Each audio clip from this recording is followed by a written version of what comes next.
जी दोस्तों, आप सभी का स्वागत है हमारे चैनल नटखट के दीवाने में। आप सभी कैसे हो?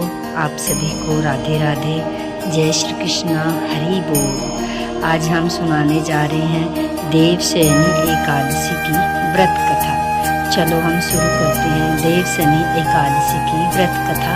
प्रेम पूर्वक सभी भक्तजन सुनिए। धर्मराज युधिष्ठिर बोले, हे भगवान, आषाढ़ मास के शुक्ल पक्ष की एकादशी का क्या नाम है, सो अब विस्तार पूर्वक बतलाइए। श्री कृष्ण भगवान बोले, हे राजन, एक समय नारद जी ने ब्रह्मा जी से यही प्रश्न किया था। ब्रह्मा जी बोले कि नारद, तुमने कलियुगी जीवों को उद्धार के लिए सबसे उत्तम प्रश्न किया है। एकादशी का व्रत सब व्रतों में श्रेष्ठ है। इसके व्रत से समस्त पाप नष्ट हो जाते हैं। इस एकादशी का नाम पद्मा है। इस व्रत के करने से विष्णु भगवान प्रसन्न होते हैं। मैं यहाँ एक पौराणिक कथा कहता हूँ, ध्यान पूर्वक सुनिए। सूर्यवंशी मान्यधामा नाम का एक राजा था। वह सत्यवादी, महान, प्रतापी और चक्रवर्ती था। वह अपनी प्रजा का पुत्र की तरह पालन करता था। उसकी समस्त प्रजा धन धान्य से परिपूर्ण थी, सदैव सुख पूर्वक रहती थी। उसके राज्य में कभी अकाल नहीं पड़ता था। एक समय उस राजा के राज्य में 3 वर्ष जल न बरसा, जिससे राज्य में अकाल पड़ गया और प्रजा अन्न की कमी के कारण अत्यंत दुखी रहने लगी। राज्य में यज्ञ आदि होना बंद हो गए। एक दिन प्रजा राजा के पास जाकर प्रार्थना करने लगी, हे राजन, समस्त विश्व की सृष्टि का मुख्य कारण वर्षा है। उसी वर्षा के कारण अभाव के राज्य में अकाल पड़ गया और अकाल से प्रजा मर रही है। हे राजन, आप कोई ऐसा उपाय बतलाइए जिनसे हम लोगों का दुख दूर हो। इस पर राज्य मान्यधाता बोला कि आप लोग ठीक कह रहे हैं। वर्षा के न होने से आप लोग बहुत दुखी हैं। राजा के पापों के कारण ही प्रजा को दुख भोगना पड़ता है। मैं बहुत सोच विचार कर रहा हूँ, फिर मुझे अपना कोई दोष दिखाई न दे रहा। आप लोगों के दुख को दूर करने के लिए मैं बहुत यत्न कर रहा हूँ। ऐसा कहकर राज्य मान्यधाता भगवान की पूजा कर कुछ मुख्य आदमियों को साथ लेकर मन को चल दिया। वहाँ वह ऋषियों के आश्रमों में घूमते दो अंत में ब्रह्मा के पुत्र अंगिरा ऋषि के आश्रम पर पहुँचा। उस स्थान पर राजा रथ से उतरा और आश्रम में आया। वहाँ मुनि अभी नित्य क्रम से निर्वित हुए थे। राजा ने उनके सन्मुख प्रणाम किया और मुनि ने उनको आशीर्वाद दिया। फिर राजा से बोले कि हे राजन, आप कुशल पूर्वक तो हो, आप इस स्थान पर कैसे पधारे हैं, सो कहिए। राजा बोला, हे महर्षि, मैं राज्य से 3 वर्ष से वर्षा नहीं हो रही है मेरे राज्य में। इससे अकाल पड़ गया है और प्रजा दुख भोग रही है। प्रजा के पापों के प्रभाव से प्रजा को कष्ट मिलता है। राजा के पापों के प्रभाव से प्रजा को कष्ट मिलता है, ऐसा शास्त्रों में लिखा है। मैं धर्मानुसार राज्य करता हूँ, फिर यह अकाल कैसे पड़ गया, इसका कारण मुझे अभी तक न पता लग सका। अब मैं आपके पास उसी संदेह की निवृत्ति के लिए आया हूँ। आप कृपया करके कष्टों को दूर करने के लिए कोई उपाय बतलाइए।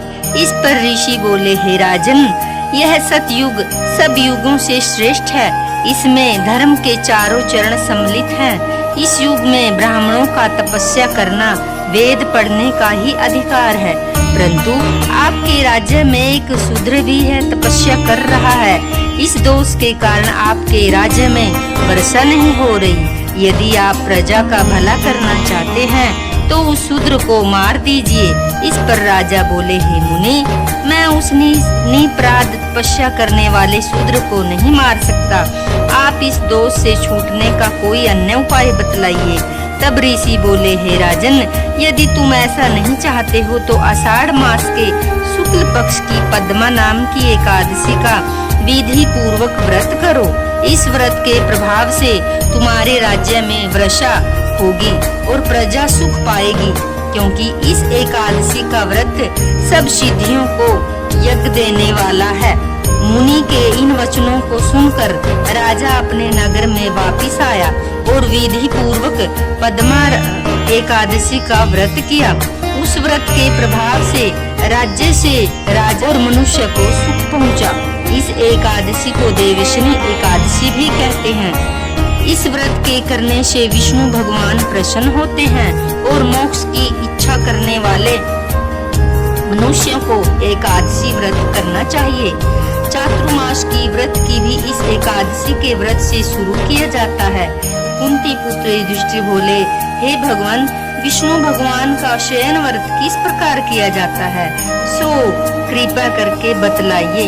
श्री भगवान बोले, हे राजन, अब मैं आपको विष्णु के शयन का व्रत और चातुर्मास्य में जो व्रत कहे हैं, अब आप ध्यान देकर सुनिए।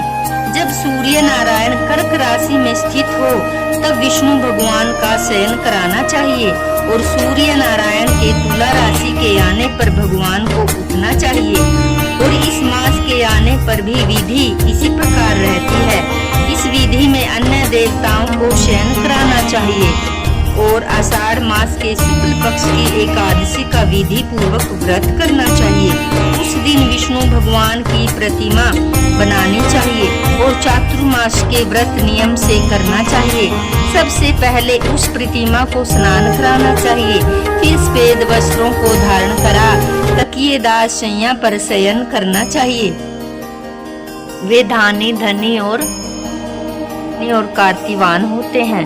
जो मनुष्य भगवान या शिव जी का स्मरण करते हैं, उन्हें अंत में उनकी प्रतिमा दान करते हैं, वे पाप से रहित होकर गुणवान बन जाते हैं। जो मनुष्य सूर्य को अर्घ देते हैं, उनकी पूरी आयु को स्वस्थ देह प्राप्त होती है तथा कीर्ति, धन और बल पाते हैं। चातुर्मास में जो मनुष्य गायत्री मंत्र द्वारा तिल में होम करते हैं, वे चातुर्मास खत्म हो जाने पर तिल का दान करते हैं, उनके समस्त पाप नष्ट हो जाते हैं और निरोग शरीर मिलता है, सुपात्र संतान होती है। जो मनुष्य चातुर्मास व्रत में अन्न से होम करते हैं, समाप्त हो जाने पर घी, घड़ा आदि वस्तुओं का दान करते हैं, वह ऐश्वर्यशाली होते हैं। जो मनुष्य तुलसी जी को धारण करते हैं, अंत में विष्णु जी की निमित्त ब्राह्मणों को दान करते हैं, वे विष्णु लोक को जाते हैं। जो मनुष्य चातुर्मास व्रत में भगवान शयन के उपरांत मस्तक पर नित्य प्रति दूध चढ़ाते हैं, अंत में स्वर्ण को दुबार्धन करते हैं, दान करते हैं, समय स्तुति करते हैं, वे देव हैं। जिस भांति पृथ्वी पर शाखाओं सहित फैली हुई, उसी तरह मुझे अजर अमर संतान दो। ऐसा करने वाले मनुष्य सबके पाप सब छूट जाते हैं, अंत में स्वर्ग को ही जाते हैं। जो शिवजी या विष्णु भगवान का देवालय में गान करते हैं, उन्हें रात्रि जागरण का फल मिलता है। जो मनुष्य इस व्रत को करते हैं, उन्हें उत्तम ध्वनि वाला घंटा दान करना चाहिए। इस प्रकार स्तुति करनी चाहिए, हे भगवान, हे जगत पिता, आप पापों का नाश करने न करने योग्य कार्यों को करने से जो पाप उत्पन्न हुए हैं, उन्हें नष्ट कीजिए। चातुर्मास व्रत के अंदर जो नित्य प्रति ब्राह्मणों का चीर्णमत पान करते हैं, सब पापों और दुखों से छूट जाते हैं और आयुवान और लक्ष्मीवान होते हैं। चातुर्मास व्रत समाप्त हो जाने के बाद ही गोदान करना चाहिए। यदि गोदान न कर सके तो वस्त्र दान अवश्य करना चाहिए। जो ब्राह्मणों को नित्य प्रति नमस्कार करते हैं, उनका जीवन सफल हो जाता है, समस्त पापों से छूट जाते हैं। जो मनुष्य इस व्रत की समाप्ति पर ब्राह्मणों को भोजन कराते हैं, उनकी आयु धन की वृद्धि होती है। जो मनुष्य अलंकार सहित बछड़े वाली कपिला गायें वेद पाठी ब्राह्मणों को दान करते हैं, वे चक्रवर्ती आयुवान पुत्रवान राजा होते हैं। स्वर्ग लोक में प्रलय के अंत तक इंद्र के समान राज्य करते हैं। जो मनुष्य सूर्य भगवान तथा गणेश जी को नित्य नमस्कार करते हैं, उनकी आयु लक्ष्मी बढ़ती है। यदि गणेश जी प्रसन्न हो जाएं, तो मनवांछित फल पाते हैं। गणेश और सूर्य की प्रतिमा ब्राह्मण को देने से सब कामों की सिद्धि होती है। जो मनुष्य ऋतुओं में महादेवी की प्रसन्नता के लिए तिल वस्त्रों के साथ तांबे का पात्र दान करते हैं, उनके स्वस्थ सुंदर व शिव संतान जैसी उत्पन्न होती है। चातुर्मास व्रत की समाप्ति पर चांदी पात्र या तांबा और गुड़ तिल के साथ दान करना चाहिए। जो मनुष्य विष्णु भगवान के शयन के उपरांत यथाशक्ति वस्त्र तिल के साथ स्वर्ण दान करते हैं, उनके समस्त पाप नष्ट हो जाते हैं। इस लोक में भोग तथा परलोक में मोक्ष को प्राप्त होते हैं। उनको अक्षय सुख मिलता है, कुबेर के समान धनवान होते हैं। वर्षा ऋतु में जो गोपी चंदन देता है, उन पर भगवान प्रसन्न होते हैं। व्रत समाप्त हो जाने पर इस प्रकार उद्यापन करना चाहिए। 4 छटांक या 8 चटांक तांबे के पात्र में लें, उसमें शक्कर भरकर वस्त्र फल दक्षिण सहित तांबे का पात्र सूर्य को प्रिय है। इससे मनुष्य के सब रोग नष्ट हो जाते हैं। उसके दान के प्रभाव से बलवान और कीर्ति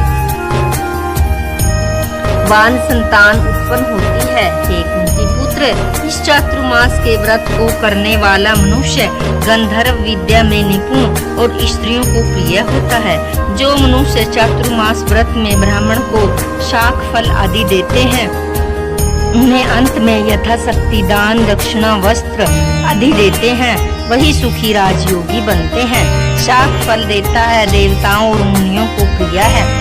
इनके देने से देवता प्रसन्न होते हैं। जो मनुष्य इस व्रत में प्रतिदिन सौंठ मिर्च पीपल आदि दक्षिणा के साथ दान करते हैं, व्रत के अंत में स्वर्ण सौंठ और मिर्च आदि दान करते हैं, वह 100 वर्ष तक जीते हैं, अंत में स्वर्ग को जाते हैं।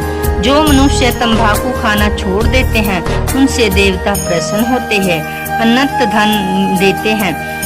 इस व्रत में जो मनुष्य लक्ष्मी दान करते हैं, अंत में चांदी के पात्र में हल्दी रखकर दान देते हैं, वे स्त्रियां अपने पति के साथ, पति अपनी पत्नी के साथ सुख भोगते हैं, तो उन्हें सौभाग्य अक्षत धान तथा संतान मिलती है। उनकी देवलोक में पूजा होती है।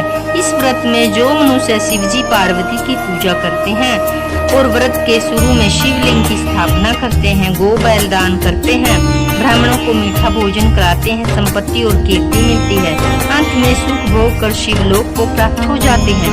इसमें वामन भगवान की प्रसन्नता के लिए ब्राह्मणों को दही सुक्त भात खिलाना चाहिए। यदि यह नित्य न हो सका तो अष्टमी, अमावस्या, पूर्णिमा और प्रत्येक रविवार शुक्रवार को खिलाना चाहिए। व्रत की समाप्ति को भूमि का दान करना चाहिए। यज्ञ की फल की प्राप्ति के लिए जो मनुष्य दिन रात मेहनत करके यज्ञ कराते हैं, उनको भी यह सुख प्रदान करते हैं। जो मनुष्य इस व्रत में अपनी इंद्रियों का दमन करता है, उसे अश्वमेघ यज्ञ का फल मिलता है। जो श्रावण में शाक, वाधों में दही, क्वार में दूध, कार्तिक में दाल त्याग देते हैं, उन्हें निरोगी शरीर प्राप्त होता है। जो स्नान कर भगवान की पूजा करते हैं, वह हरिलोक को जाते हैं।